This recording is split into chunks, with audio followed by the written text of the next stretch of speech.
Neil off the spill. He might go for home. Let the superstars show you, boys. He just went fist and what a return that is. The crowd will rise for this. That's massive. Brandon Starcevic. High kick inside 50 and there's Jack Payne. He hit his knee. Oh my goodness. Grabs it straight away. Bailey's about to hunt it down and nail it. Fletcher. Put it in the book. Don't search for your car keys just yet. But it'll be to no avail. This could be a season changer for the Giants. They say a bad kicking is a bad football, and for 2 weeks in a row, that has certainly proved to be one of our issues. It's certainly not the only one, but it really has been a bugbear of the Brisbane Lions over the last couple of weeks, for sure. It is the Brisbane Lions Fancast with JB and Patrick, thanks to Hop On Brewery Tours and Crisp Communications. Patrick, whilst the goal kicking was really quite bad and GWS's was really quite good, they seemed to save that for us. There was a lot more that was displeasing about this game, and to top it all off, a big blowout of a knee to Jack Payne, who was in career best form as well, which was a real shame, a real shame. So we'll have to have a chat about that later on in the show. We go down to the GWS Giants by 11 points in the end. Probably could have been more. We did sort of pull our finger out with the last 5 minutes and kick a couple of goals, and we sort of looked like we might pinch it there for a brief second, but it wasn't to be. How did you see this game? I thought the game itself was pretty strange game. I thought it was quite a low pressure game, and I think of a low pressure game because I know that you're going to talk about the tackling, but of a low pressure game, we were on the lower end of it. But I don't think that it wasn't a contest and territory game. It was very much a one disposal out of centre clearance and fang the ball to Jesse Hogan from 70 metres out, and he will slot it. So yes. Fags did touch on this in the presence. It was not a stoppage game. Wasn't a game for high tackles. It was very much a transition game, and we let GWS have that transition game. Yes, but I think also we definitely handled ourselves relatively well in the transition. I actually forgot to watch Fagan's press conference, so I didn't do my homework this week. So anything I say is not tied to that. So, but it is nice. He certainly did lament the scoring opportunities. He mentioned it a number of times that 31 scoring shots should win you most matches.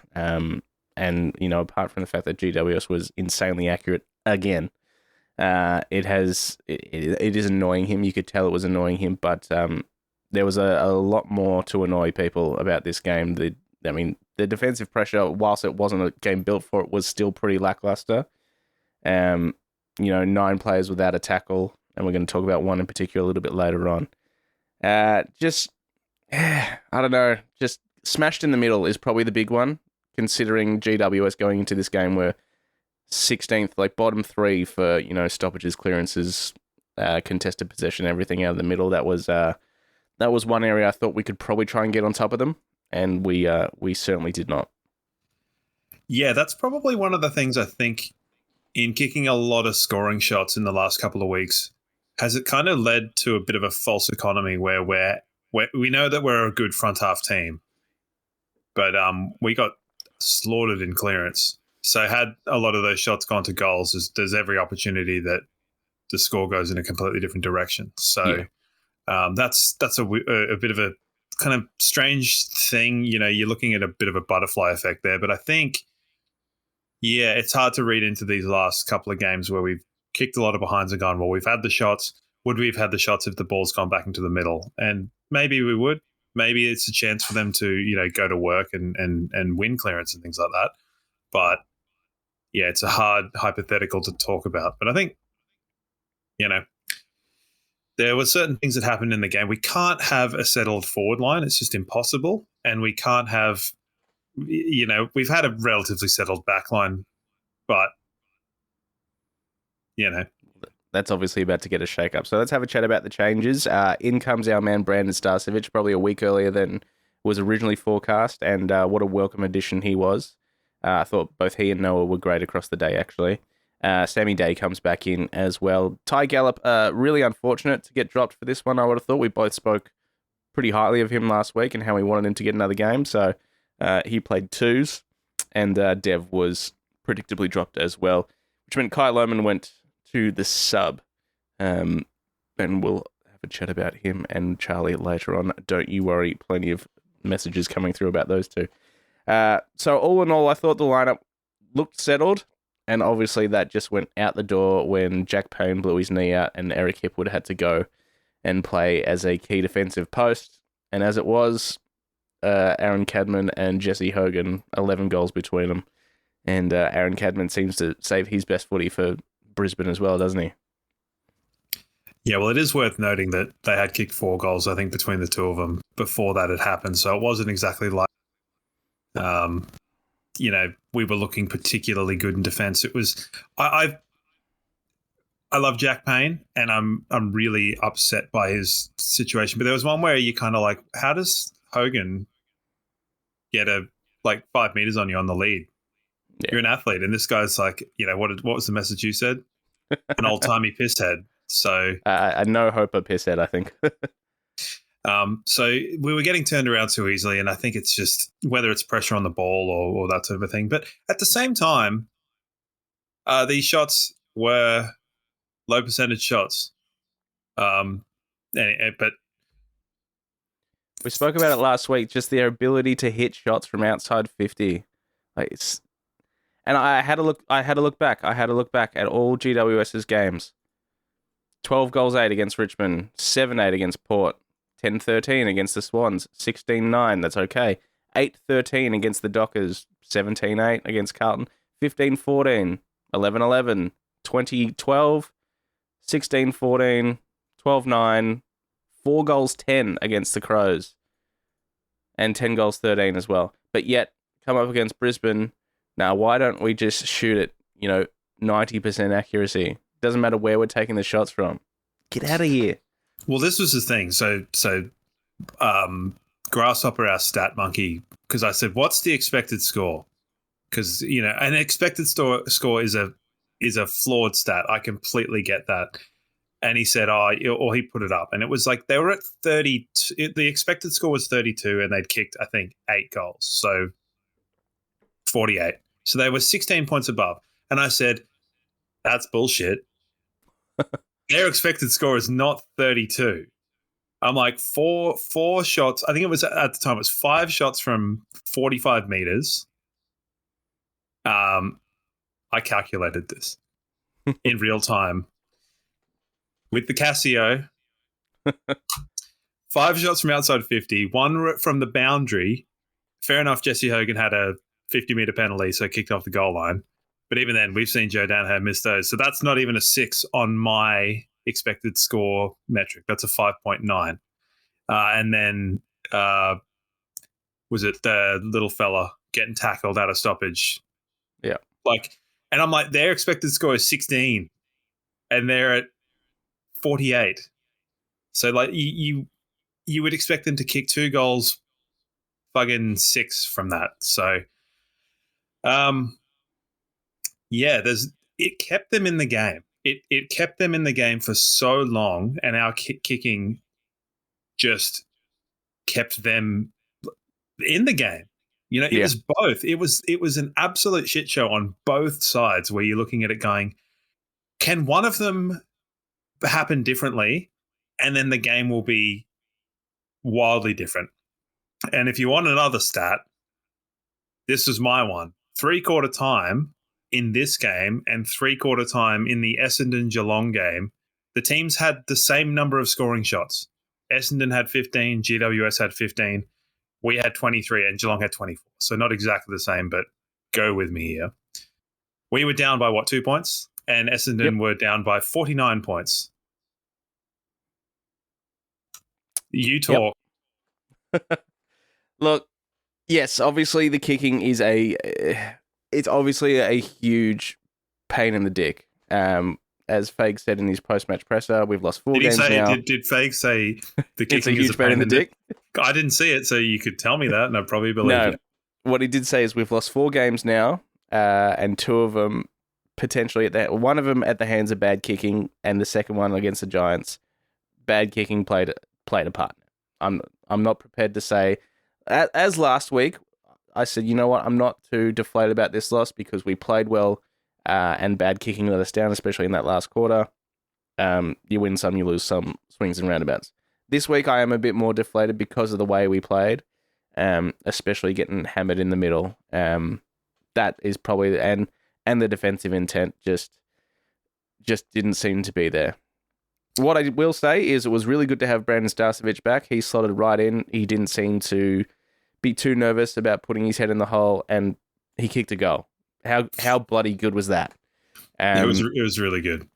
The other sort of strange thing that I noticed about the game, and I'm sure everyone else did, was Cammy Rayner getting a majority of his possessions off the half back until the last quarter, the last 10 minutes when it was panic stations. All right, throw him in the middle, throw him forward, see if we can get some impact there. He made an impact. He certainly did. I didn't mind that as a bit of a change to try and get Cammy Rayner back into the game a little bit, and his kicking was pretty good off the half back line. It was just a bit strange because obviously we tried Cam Rayner down half back a couple of years ago when he had that shaved head situation going on, and it lasted about 5 weeks and then it was never seen again until now. Yeah, I think it was 3 weeks in the season, and then we played Collingwood and he kicked 4 goals or whatever. But it wasn't the easiest game to kind of follow on television. I know that probably doesn't seem like it makes sense, but you can't see anything. Jasper went back up onto a wing, if I'm not mistaken. Himmelberg played on him, and there was, Jasper was really good, but there was a few moments where the size differential was, I wonder if that was something that they were looking for, because you look at it almost and go, well, why didn't we swap Jared Berry and have someone of similar bulk and kind of, that probably has a bit more running power than Himmelberg, but I thought Jasper was good. I mean, there was plenty of things that were pretty good. I mean, we'll go back to the Payne thing. So Payne, it looks like it's done. It's a patella tendon. Yeah. So I did a rudimentary amount of research, and that's not a good injury. No, in the sense that it's probably worse than an ACL. From there's arguments either way. That it actually has a longer recovery time, so there's more time off your feet. I think Jaeger O'Meara had one of those, and by certain accounts, that he was never the same player. So, shit. We don't want that, but it sucks. He seems to get struck down with something anytime he starts really finding his form and playing decent footy, and this was arguably career best form at the moment. And you just knew as soon as it happened, as soon as he landed and it sort of like sprung back up and he immediately grabbed that knee, you just knew this is not good. No, well, there was a lot of swelling in the top of his knee, really immediate bulge. I don't know if you were talking about me, but you comes positivity. The Gabba Medicos did an awful job of that. They made a mess. The guy's sitting there clearly in need of a green whistle, and you've got Old Love with the medical pack, just Sunday stroll across the field. It's like, run. Like, have a better system for what's going on. It kind of, I don't know, if anyone watches or has watched the Grand Prix ever, there's a crash in Monaco. Those marshals are so quick to get the car off the road and continue the thing. But in some of these newer tracks, Abu Dhabi or, they take like 10 laps to move a car 1 foot off the track. It's like, come on, guys, let's get to work. So that one, it hit me wrong. Didn't like it. And then when they couldn't find I was like, this is, yes, I agree. Like, full attention to the injured guy, but get there quick. Get him off the field because he's not having a great time. Don't try and get him down the stairs. Yeah, and don't strap him onto the gurney on his knee. On his knee, yeah. So, Eric went back. Yeah. He wasn't awful. Like, he certainly had his moments.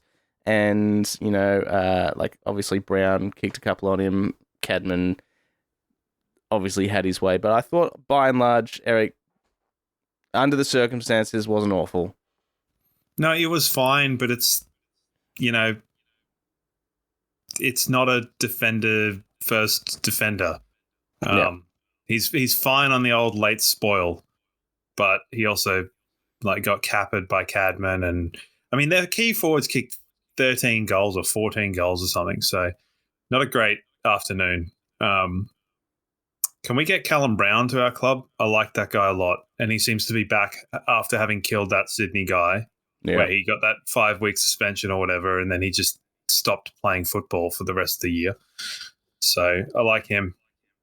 Get him in. Interesting that Bedford wasn't doing a job on anyone in the middle. He sort of started on Zorko, and Noah ended up going to Bedford, and both him and Stas, as I said, were really good, those small defenders. And, in games where we have struggled, Noah has really been one of the few that has consistently sort of tried all day and done his job and done it well. So I thought he was really good. Games against the Giants before where Bedford, Daniels, Darcy Jones have got a hold of us and sort of torn away. Wasn't the case today. Obviously, Daniels went down with 4 different injuries at once. It was so weird. It's like he went down with a corked butt, and then he was grabbing for his back, and then he went down with an abdominal. It was all sorts of weird. So that sub was made, obviously. A car crash on the way to the game. And obviously our sub was made pretty quickly, and Kyle Lohman had to come in and left us pretty small up forward, but I didn't mind it. It meant that one of the big talking points of the game is Logan Morris and it's going to get lost because obviously Hogan kicked 6, Cadman kicked 5, but Logan Morris with his first 5-goal bag, really, really, really good. Yeah, it was funny to see him, more than once beating Sam Taylor in a one-on-one. I'm led to believe by all of the media that Sam Taylor has never lost a one-on-one history of the universe, despite the fact that Joe Danaher got him, multiple times. He never loses a one-on-one. It's like, he does.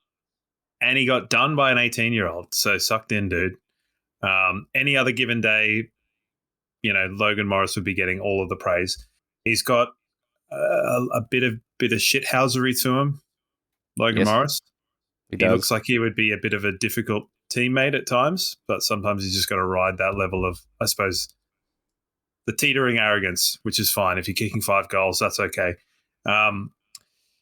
He had a good game. He could have kicked more because there's a sort of situation at the end of the game where you're going, well, he's rushing that kick to try and get us to, at least he had the wherewithal to go, well, maybe I need to pull my socks up and go. Some of the other blokes are taking 30 seconds and missing. You're not talking about Calamarchi, are you? And Cam Rayner. Yeah. Look, the damage was done at that point. Yes, we had a sniff at the end there to try and get something, but whatever. It's not going to get any easier next week, that's for sure. Let's have a chat about those small forwards. Charlie Cameron, Kyle Lohman. Obviously, we'll have a chat about this again when it comes to team changes, but one of them is out for me. I don't particularly care which one, but Will McLaughlin is coming in. Obviously, he's kicked 6 today in the VFL, which only helps his case, and a number of players in the VFL put in big games, which they needed to do when pressure's on for spots, and maybe a few openings are going to be there, especially down back. But up forward, we can't carry both of them if they're underperforming. No, and I think the difference between this year's Charlie Cameron and last year's Charlie Cameron is that although his output is probably similarly not great, his man wasn't impacting the game. This year, his man is impacting the game. So it's you're not going, well, it's a 0-0 draw. Yeah. Iden was fantastic, but he was also really good getting them out of defense and starting those 15 goals, 13 goals in the back half. Not that he did all of them, but when you can rely on that, and it was almost like he wasn't up for the fight. Yeah. He was like, okay, I can't beat this guy. He's bigger, he's stronger, he's faster than me. And he gave up. Not a tackle. Yeah. And when you have the team moving the ball from the back half and scoring, 11? It was like 13 goals, wasn't it? 11, 12, 13? From the back half, and, your small forwards, two of them that pride themselves on pressure, laid one tackle between them. It's like, it's a bit like before the grand final last year where we needed more defending first defenders, which is where Noah came in. We need ground ball contest forwards. So they're man, I wish Link McCarthy was all right. I know. And it's like, fine, you can't be, like, if you're not going to be doing the defensive stuff, if you're not running, if you're not chasing, if you're not applying pressure, if you're not, taking your direct opponent out of the game, then you need to be hitting the scoreboard. And at the moment, then neither of them are doing either. So, like, yes, Kyle Lohmann clearly has confidence issues. He doesn't trust his body. He's not willing to put himself in the positions he was last year because he's been, his ankle's been done. His collarbone's been crunched again. It's a mental thing, I think. He's just not willing to put himself in harm's way or exude that physicality. So we need someone to come in and whether that's Darcy Craven, Will McLaughlin, both, I don't know. But like I said, we can't be carrying both of these guys at the moment. We had the people's changes after the GWS game last week. That's right, yes. The famous people's changes. What is it with GWS? Yep. I don't think it'll quite be the people's changes, but there's a wish list. We're just a bit thin on who's on it. So yeah. But yeah, to paint a picture of the game, otherwise it was shit. Don't watch it again, and we lost. There was definitely some good moments. I thought Lockie Neal's first half was pretty good.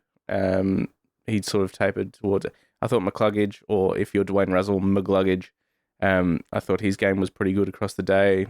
Will Ashcroft had some moments. Defensively, he was really, really poor.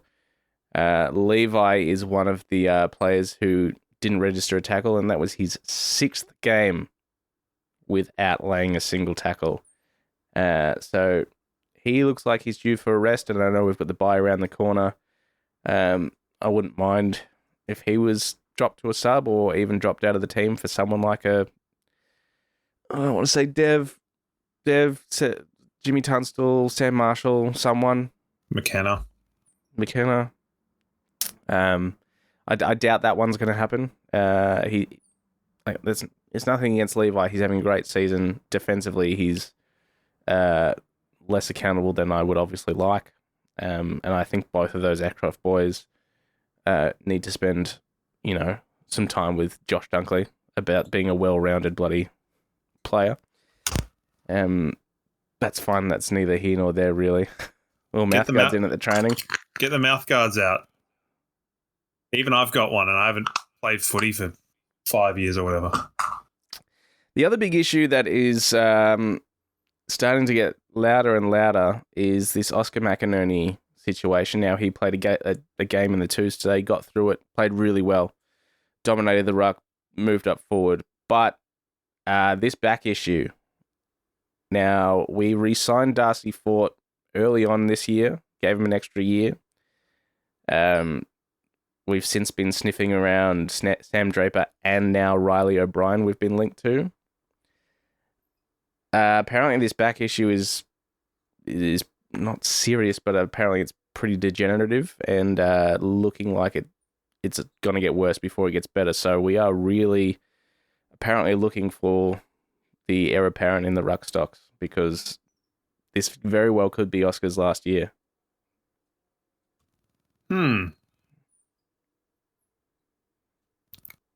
I don't quite know what to say to that. It sucks because everyone loves Oscar. Everyone loves Oscar. You know, even fans of other footy teams love Oscar McInerney and everything he's about. But yeah, this is starting to be a little bit weird, and you know they've been pretty coy about it. You know, he's not been on the injury list. He's been emergency for the last 3 weeks. He obviously played twos this week, and Fague said, "Look, we just need to see how his body responds getting through a game." So yeah, this back issue is no good. Do you think because someone said, hey, there was a bit of a kind of roundtable discussion about it where they were like, there were people saying this is being handled really poorly.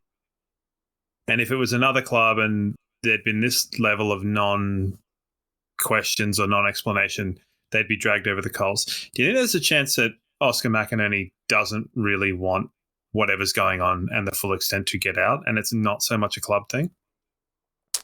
I think it's a bit of both. Because I think that would be a perfectly reasonable explanation. If I was like struggling with something that was, you said it's a degenerative back issue potentially.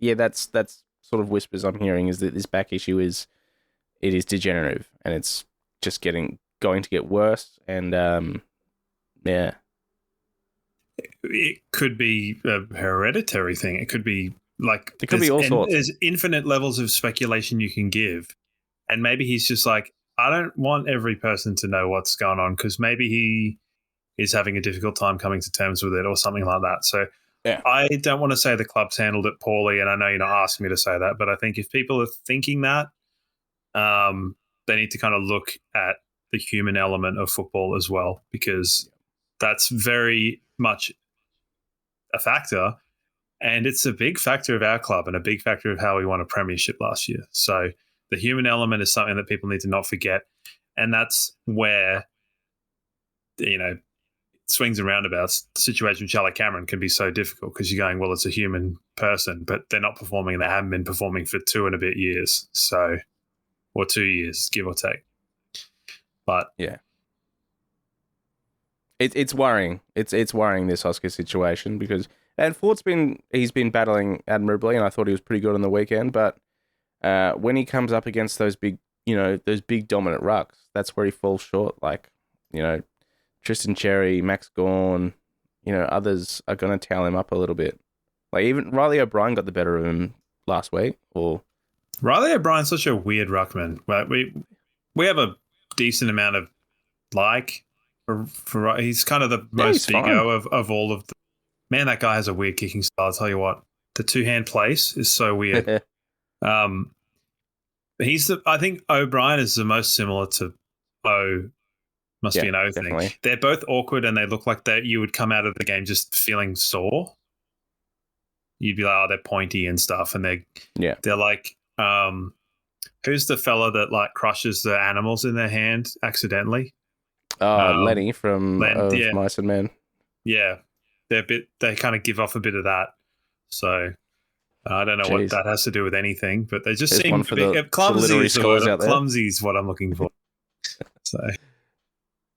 Yeah, look, I think fingers crossed that it does all pan out, but the fact that we're sort of actively sniffing around other, you know, number one ruckman of clubs it's all pointing in one direction. So it is a worry, that's for sure.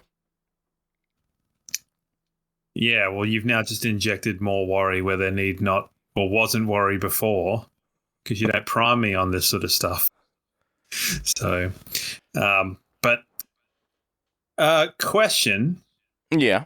So in that game, Whitfield had 33. Did we not think to maybe put time into him the same way we put time into him in the first one? Or did he just take all 18 of their kickouts and he actually only got 15 touches?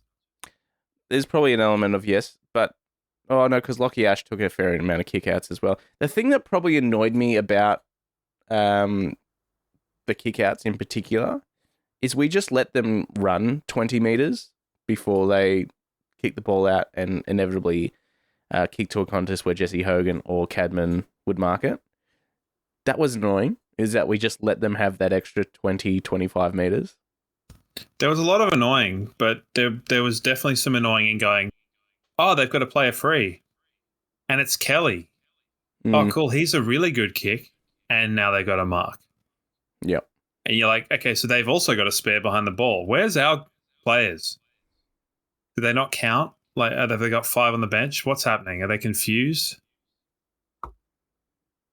Sorry, that was me hitting this box.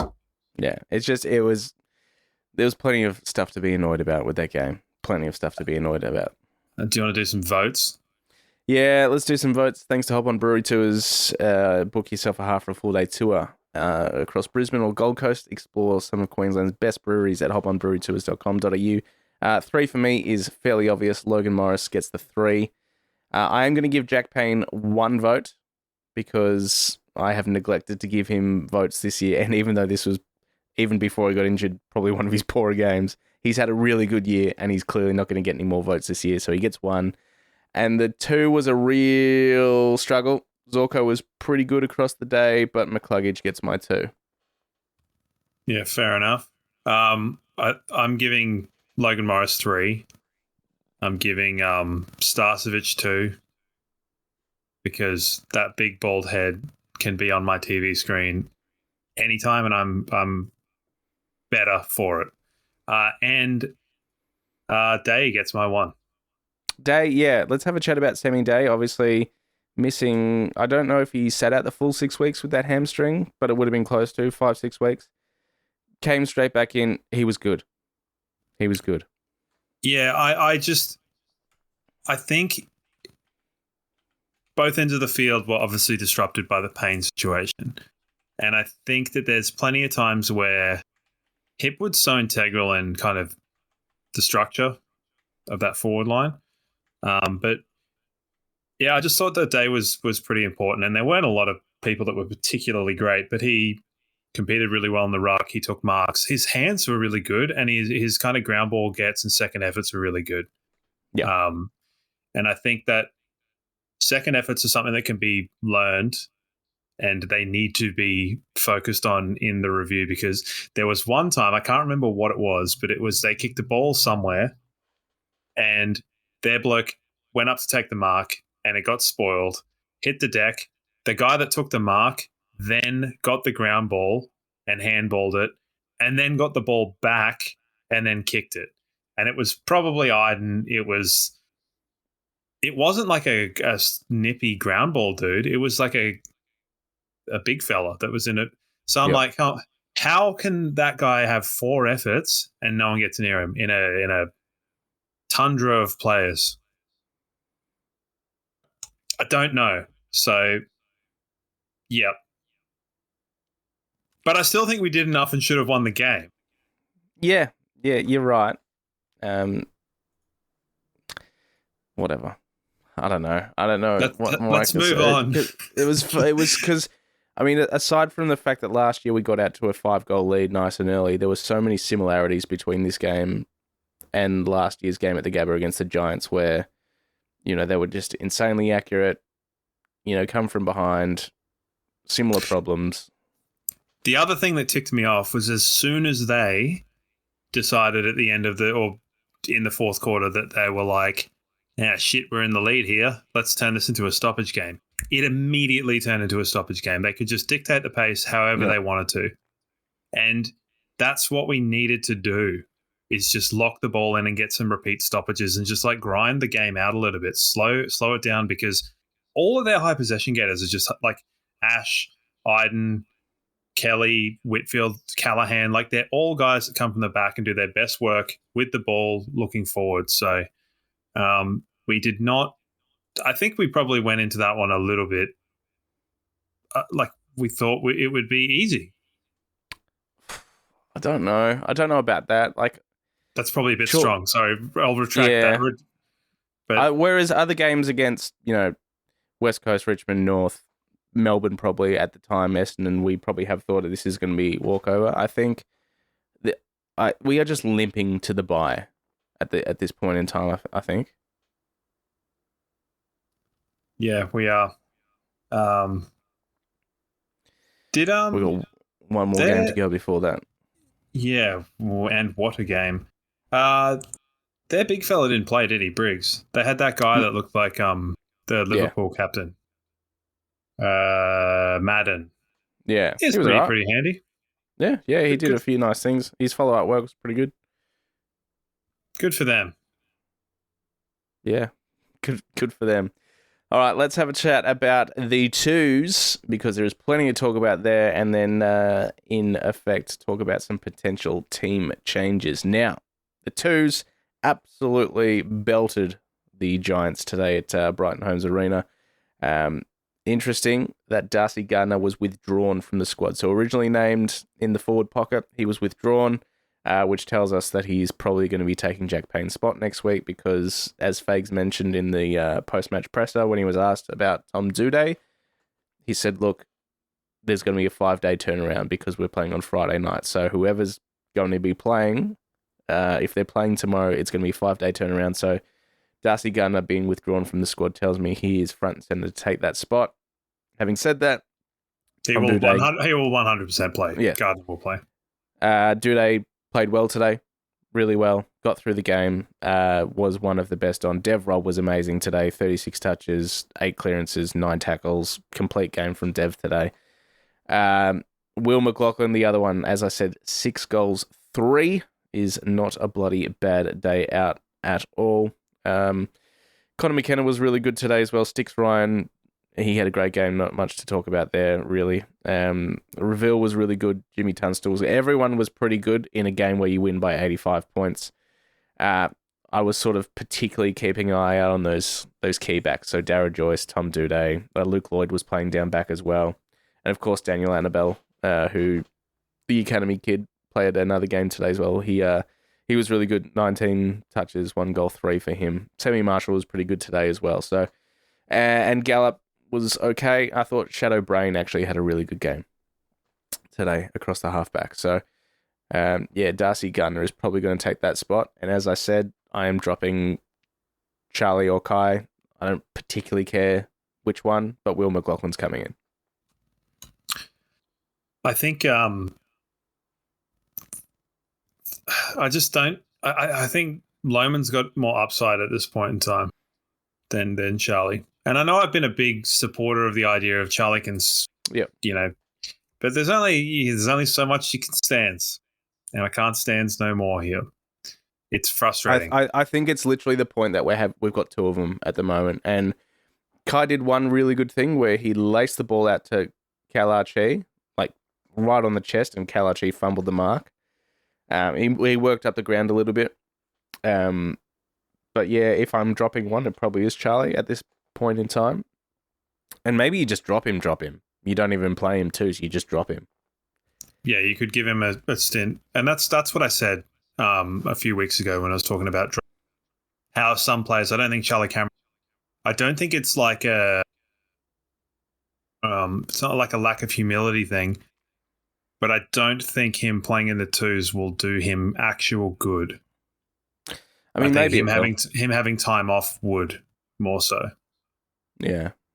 I mean, maybe him playing on a lesser opponent, maybe him playing his trade in the 2 and actually working on defensive pressure and getting some confidence in front of goals. Maybe it would actually, but I don't know.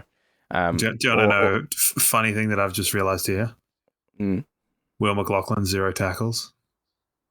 Fine, 6 goals, 3 though. As I said, you can't do one. You can't do both bad. You have to do one or the other. At least Will McLaughlin's hitting the scoreboard. Yeah, I know. I jest. I do understand what you're saying there. So, yeah. I think also as well, given the games in Geelong, his family's in Colac, I think it would. Yeah. So makes sense. I'm a very, very strong supporter of bringing him. I spoke to my friend who works with like his cousin or whatever, parents or whatever, and I'm like, he couldn't remember his name when he was telling me. He's like, yeah, some guy is like playing for the. This was back when he made his debut. He's like, some guy's playing now, and I said, yeah, we need Jack. What's his name back in the team? He's like, oh, Will McLaughlin, and I was like, oh, you remembered. Good for you. So, nice. Doesn't care at all about footy. So good. Yes. So Payne out, Gardner in. One of the culprits out, McLaughlin in. Yeah. And I wouldn't hate it if Levi was dropped for I wouldn't mind Dev getting a full game of footy just to see. Like, I know it's probably redundant in the end because he's not going to be on the list next year. Yeah, there's that word that you used for him last week. Or Connor McKenna. But I think maybe we were probably a bit too... We've got that amount of halfbacks, and he's been playing forward in the twos, so probably a bit... Yeah, actually, maybe McKenna. McKenna in for Levi. I don't think that one's going to happen, but why not? Would you lose your mind if it would play in defence and Gardner was playing as a forward this week? Would I lose my mind? No. Would I think this is ridiculous? Yes. But at the end of the day, like my hopes for next week are zero. Because someone did say, at the time, Hipwood, I think, had taken a couple of set marks on the Discord, and he didn't take marks on the Discord, but on the Discord, someone said, I don't mind Hipwood behind the ball. And I said, this could lead to a very fun forward line triad of Day and the kids, of just Day and Gallup and Logan Morris. That's this weird, like, the two little Rudigers and the old man, which I think is funny, but I also want to win football games. And I don't know whether that wouldn't or would, but I'm leaning more towards wouldn't at this point in time. But I do think that our forward line is well and truly the focal point is Logan Morris now, and I think that's totally fine. Yep. So, yes, Gardner in. And, we all know that I like to say we match up quite well on insert team, but I think we actually match up quite well on Geelong. Yeah. Their midfield's obviously a little bit different with the addition of Bailey Smith. Max Holmes has been playing really, really, really, really good footy this year. I think. Do you reckon forward, Max Holmes looks like Darcy Fort's son? A little bit, yeah.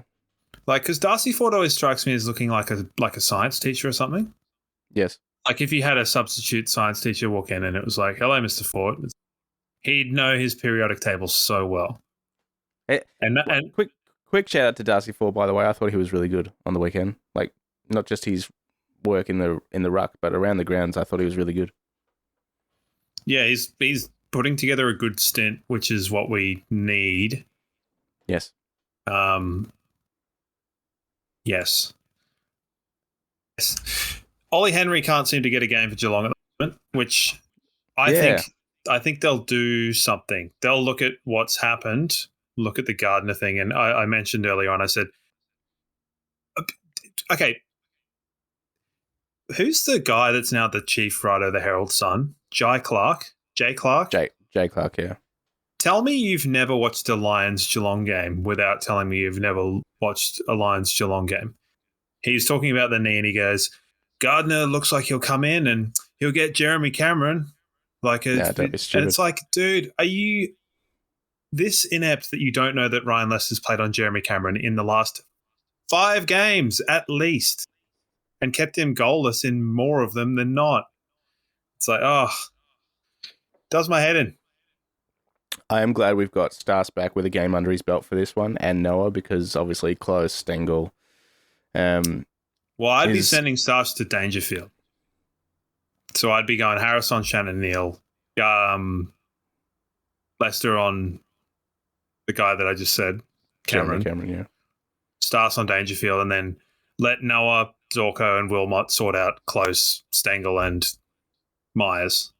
Yep. And then it leaves Gardner there because, Scott he'll pull a fast one. He'll either name Ollie Henry or put Blitzars as a forward. He'll do some shit like that. Well, I didn't watch a huge amount of the Geelong Essendon game, but I know De Koning went down with Hammy, potentially. I don't know if he's going to be playing next week, but Blitzars sort of filled that spot. So I do agree with you. We do match up one-on-one. Like, obviously, Fletcher played that role on Dempsey last year in the prelim really, really well.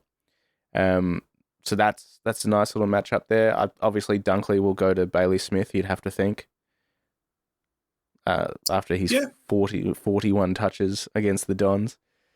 And then they'll have Mullen or Mark O'Connor, who's done the job on Neil before. That'll probably be a run-with role there as well. That forward line whatever that looks like this week, because it's never the fucking same. Will have their work cut out for them against their back line. But, I mean, the way the Cats are playing at the moment, everything is in their favour. It's Paddy Dangerfield's 350th game. We got him in the prelim last year. We won with the comeback, come from behind victory earlier this year. They are going to be that bloody ginned up for this game. It's not funny. Well, according to Paddy Dangerfield, they won. He's like, I'm just going to go down the Gold Coast. Oh, piss off. Yeah, I know. He's so disingenuous the way he talks. Like, I'll be down in Torquay and you guys can have your stuff. It's like, that guy will be circling the peninsula, kissing babies. Yeah. All week. And I will not be here for it. I mean, whatever. We can beat them. We just need to beat them. Yeah. But they're scary.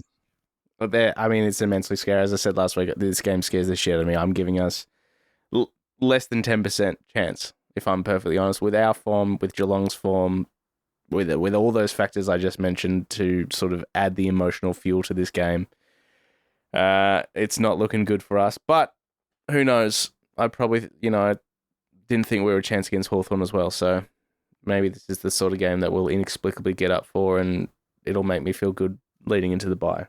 Well, hopefully we don't even up the ledger of you tipping the Lions, so... Yeah, look, we'll see. We will see. It's going to be a tough game. It's going to be a bloody tough game. Having said that, let's have a quick look at tipping for this round. And by the way, I let you talk me out of tipping the Bulldogs by like 90 points or 80 points or whatever. And yeah, thanks. I should just not ever listen to you. So far, there's still a game in hand with Carlton at the moment beating West Coast by 46 points. I'm set to get 6 because I tipped Brisbane. That's the only one I've got wrong. Yep, I'm the same. All right, well, let's have a look to next week then. Just to touch on that one, did you see the Walrus of Waverley get 2 of the tackles of the year on him in one game? I did say that. The rundown and then the Mitch Hinge meat hook clothesline, which I enjoyed so much. Very good. The best thing about that Hawthorn Adelaide game was Adelaide kind of... It was funny at the time. It's not funny now. But I was able to go for Adelaide and then still see Hawthorn win and get my tip. So that was good. Okay. Thursday night, Optus Stadium, Freo Essendon. This is a rare treat for Freo, where they haven't had to leave Perth for a couple of weeks. Okay, in fact, I have another question. Another question. Sorry, I'm going to derail this. But so North Melbourne playing Fremantle. Mm. Is this not tanking? Where you're a low-down team and you're selling a game that you might, because Fremantle are famously garbage travellers, and you sell it back to them and then lose in a tight game. I don't think surely it wasn't going to... You didn't think it was going to be that tight. No, but I'm saying that if you went Fremantle versus North Melbourne, Tasmania or whatever, you'd go, yeah, there's a chance. Short answer is no. I don't think it's tanking, and I'm not entertaining any more of your tinfoil hat gear. No with a but, yes with a if, or whatever it is. Yeah. Well, I'm tipping Freo by 34. 34, hey? 42, that's what the finger laid on. Okay. I am tipping Geelong to beat us at GMHBA for Paddy Dangerfield's 350th game. I will not be doing that. I do respect your loyalty. Carlton North Melbourne, yes, Carlton should win that game of football at the MCG Saturday 1:20. Yes. Port Adelaide Sydney, big win for Port today against the D's. They were pretty good. They've had a couple of good weeks, and they will continue to have a good week. You think so? Oh God, Sydney! What has happened to them? Collingwood to beat St Kilda. Giants and the Suns at NG. NG's Suns with a week off. Oh, NG's the normal one? Yep.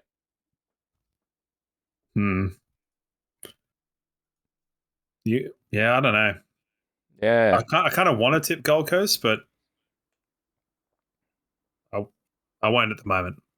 I think I will, actually. Because I was reading somewhere today that Toby Green still may be not good. And if we can't beat him, I hope the Suns do. Yeah. Well. I like that we kind of had the same thought, but the opposite versions of it, where it's like, we can't, no one can. And you're like, if we can't, I hope you do. Yeah. And then the Dogs should beat Richmond. Sam Darcy, straight back from a broken knee. No issues. Don't worry about it. Yeah, why can't we get freak injuries that are just like a broken knee and the guy comes back in like 3 weeks and is fine? You know, I did think that briefly when Jack Payne went down because I thought, oh, you know what? ACL, sometimes they even walk off. This guy wasn't. Maybe it's not an ACL. Maybe it is just a fractured knee and he'll be fine in 6 weeks. That was just me lying to myself. I'm first pick this time. Yeah, we are. It's time for the wheel. It's time for the Crisp Communications Wheel of the Week. crispcoms.co if you need any marketing. If you've got a podcast or your own Abby and the team, we'll sort you out. Last week was an absolute walkover where you got Jason Ackermanis and I got Margot Barbarone. Yikes. So let's spin the wheel, see what pops up, and you can... Actually, no, it's my turn to pass or hold because you left me with Marco. That's correct. Oh, Jed Adcock. This is a tough one because there's a fair amount of arguments to be made for Jed Adcock. Do I want to hold on Jed Adcock? I think you do. I think I do, but then, what if you get someone good? Yeah, but Jed Adcock's kind of in that, like, B tier. And there's a lot below B. All right, I'm going to hold on Jed Adcock. I'm going to hold, and I'm going to watch you spin up a premiership player. Oh, you got Squizzy Taylor. Yes, I'm glad I held. All right, well, one of them's got a medal, so put it that way. One of them got one over on the Bont. That's crazy when you think about it, isn't it? It's literally insane. A lot of people thought it was crazy at the time, but you could sort of justify it because Squizzy Taylor played every game and he was in a shit team and it was actually pretty good. The Bont's gone on to be arguably the best player in the competition for the last 5-6 years. All right, let's have a chat about Jed Adcock, heart and soul player in a time where we didn't have any heart and soul players. Captain of the club. Fairly good-looking rooster, I would have thought, Jed Adcock. Then went to play 7 games or something for the Bulldogs, and now he's sitting in the coach's box beside Alistair Clarkson, doing his bit there after coaching with us for 3 or 4 years, maybe, probably close to that. Yeah, it was a fair amount of time, and there was a fair amount of stuff that, as a coach, I wasn't super happy about, but that's all right. I mean, you're not alone there. Yeah. Let's not talk about that Melksham game. Yeah, he was all right. He was perfectly serviceable, I think. Do you have any memories of him? He was part of that Miracle on Grass chain. He was. He certainly was part of that chain as well. Yeah, he had got to get up, Adcock, I think was. That's right. Didn't have to.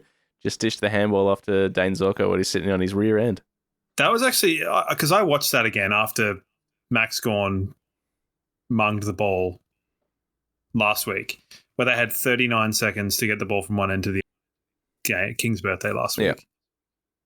And it was like 14 seconds across the field.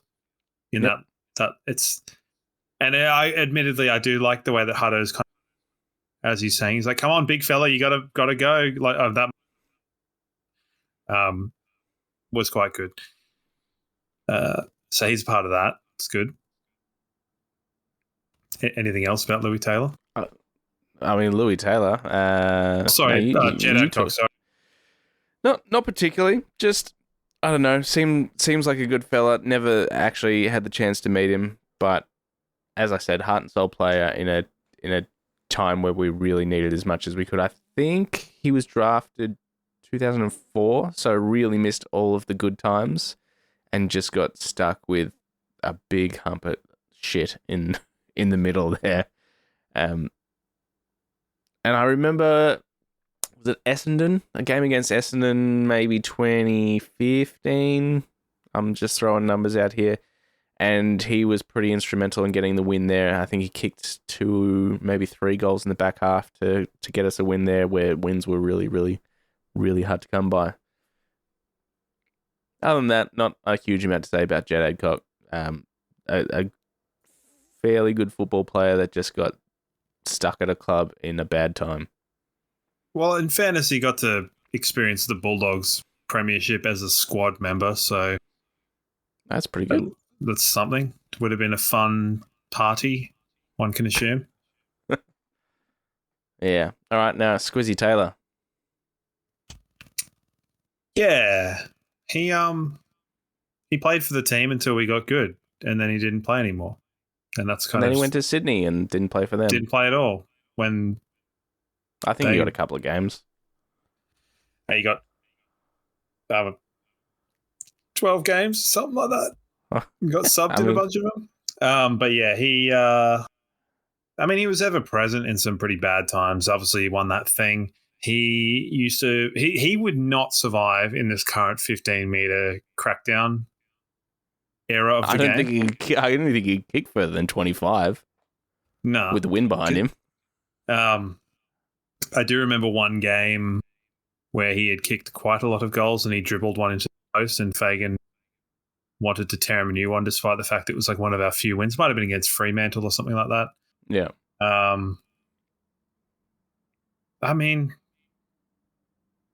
He wore his socks up. That's cool. I like that. We all know that he got Squizzy tattooed on his forearm in big letters. Thoughts on that? Because that's obviously obviously shit house. Maybe people can let us know if they... But I don't think that getting dickhead tattooed on my arm would be an idea, given that's probably my nickname. It only would have been better or worse if he got it done in Chinese, but I don't know if Chinese for Squizzy, so... I wouldn't have thought so. It'd be a bit Carl Pilkington there. Yeah. That's all I got to say about Lewis Taylor. Yeah. Fair shout. All right, Friday night, 7:40 at GMHBA Stadium, Paddy Dangerfield's 350th game. We are taking on the Cats. It is going to be an absolute uphill battle, as we've said. Are you heading along to this one? Can't get tickets. Fair shout. It's bloody... I told you. He spitefully... I'm assuming Dangerfield has some sort of weird brain thing where it's like, oh, people are talking shit about me. It's going in my brain. And then he gets a letter to what it was. And then he goes, well, I'm going to do a hamstring to line up my 350th just so I miss the only game I could go for. So screw that guy. And I want to ruin his party. Yep. I'm not looking forward to it, but I will be... embrace the game, you know. I get that it's been a bit of a terrible time, but, you know, what's the point of being a good team if it's just fearful and horrible the whole time? Yeah. No, you're right. I'll sit there and watch it, and I will inevitably be disappointed if we do lose. And I'll be over the moon if we somehow pinch a win there. So it's all to be seen on Friday night. Before we go, we had a bit of an off-air chat about this and something we thought we might talk about on the show today. And I can imagine a lot of people, as soon as they hear what we're going to chat about, are going to say, nah, I'm not going to listen to this. Caroline Wilson, AFL journalist, has obviously been in the news the last week and a bit, 2 weeks, about her reporting for Nasiah Wanganeen-Millera, and he hasn't gone to Adelaide because Tex Walker did the thing back in 2021. So far, both Wanganeen-Millera, his manager, and Tex Walker have all gone, you what, mate? Like, what? Mitch Robinson's come out and slammed Caro Wilson. A lot of people have said, what is this bird doing? What an idiot. What I will say is all my years of being a footy nuffy and absorbing as much footy media as possible, and Footy Classified was my favourite footy program to watch, and Agenda Setters is probably one of my favourite ones at the moment as well. She is very rarely wrong about these sort of things, and the fact that she is sticking by this so staunchly tells me that she's probably right about this one as well. I remember whenever Sam Mitchell took over as Hawks coach, she called that everything, how that unfolded. Alistair Clarkson's going to go. He's going to go earlier than he says. Sam Mitchell's going to take over. This is all going to happen. And she got slammed for that as well at the time. And it all unfolded exactly how she said it was going to happen. I have a feeling she's probably on the money with this one as well. Say what you want about her, which I know you just have, but I'm talking listener. Yeah, she's not wrong about this sort of stuff. Her opinions and things that she's talking about can be sometimes they can miss the mark. Same with everybody. Like, my opinions are garbage sometimes. Your opinions are insane sometimes, Brooksy. And hers sometimes they're not great opinions. But she doesn't get these things wrong. And, you know, there's an element of anonymity to the sources that she has. And she's actually named the sources, and they've kind of come together to go like, no, that's not what's happening. But to me, it seems like a bit of a PR thing to go, well, hey, we don't want it to come off as not supportive of this or whatever. But if she's dying on this hill, like Occam's razor says, what's the most obvious thing? Like, she's not going to tank her career over a St Kilda guy going to Adelaide. Yeah. So she's right. And they're just playing catch up and backpedaling. People give her a really bad rap. If she was a bloke in the media, she would not be challenged nowhere near as hard. She carries herself in a way that is abrasive, and I understand that. But that is, she's born out of you before we came on, you said she had to because this is a male-dominated industry. And I think for the first woman to do football write-ups in the Melbourne media, she probably deserves a bit more respect than what she gets. Took me. I mean, there's plenty of. Don't get me wrong. There's plenty of AFL journalists that are male that cop their shit as well. Like Tom Morris, Sam McClure. I can't think of a single person that likes those guys. I mean, Mitch Cleary very rarely gets things wrong as well, and people hate on him. Damien Barrett is probably one of the most hated AFL journalists, but he's very rarely wrong as well. But Caro is usually on the money. It may be one of those things that we never really find out the truth, because if he ends up going to Port Adelaide, because Jason Horne-Francis is there and Jace Burgoyne, who he's good friends with, he never really has to address it and say, oh yeah, it's because Tex Walker said the thing back in 2021. He never really has to confirm it.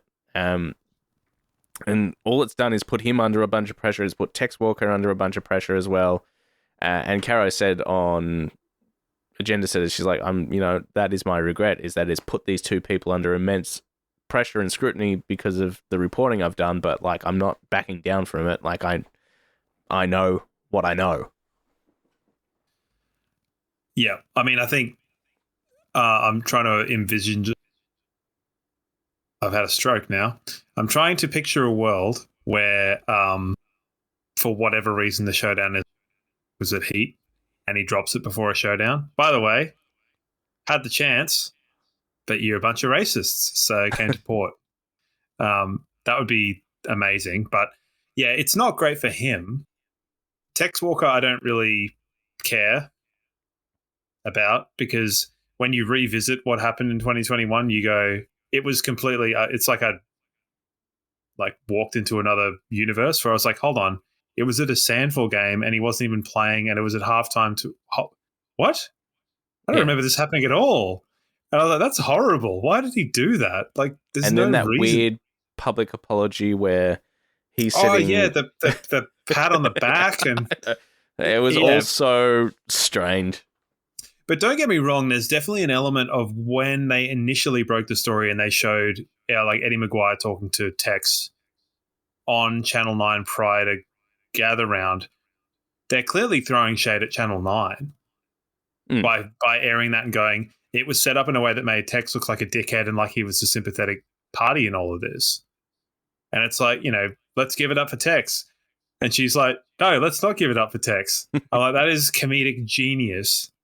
By Caro, but yeah, not a good situation. But I don't think that.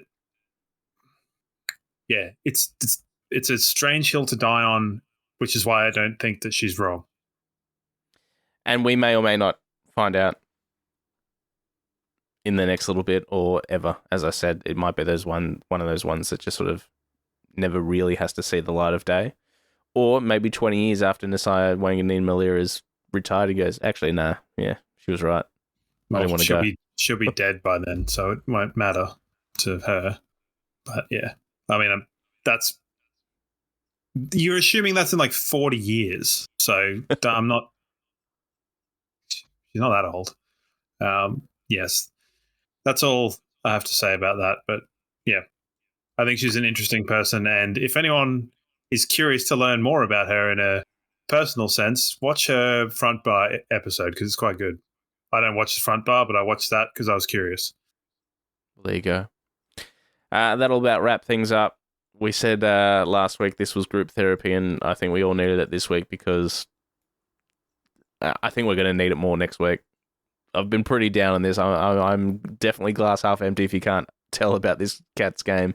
And I know Ben from the Hoops crew is going to reach out to me and ask for a post-match chat. So I've been lucky enough to have a chat to him after we've won. So let's see if we can have a chat to him after a loss and give them their flowers, I guess. It is quite funny how, relatively speaking, you tend to actually be the more negative two of us. All of the evidence would dictate otherwise, but can you get me in on that chat? I just want to, Yeah. Oh, yeah, for sure. I thought I carried myself relatively well on Further North. That's right, yeah. Telling anecdotes about Daniel Pratt and my brother. One of the great chats. One of the great Pratt chats. All right, that'll wrap things up for this week. We'll see you next week as we head into the bye for 2025, and hopefully, if 2024 is anything to go off, we'll go on a massive tear in the back half of the season. Fingers crossed, eh?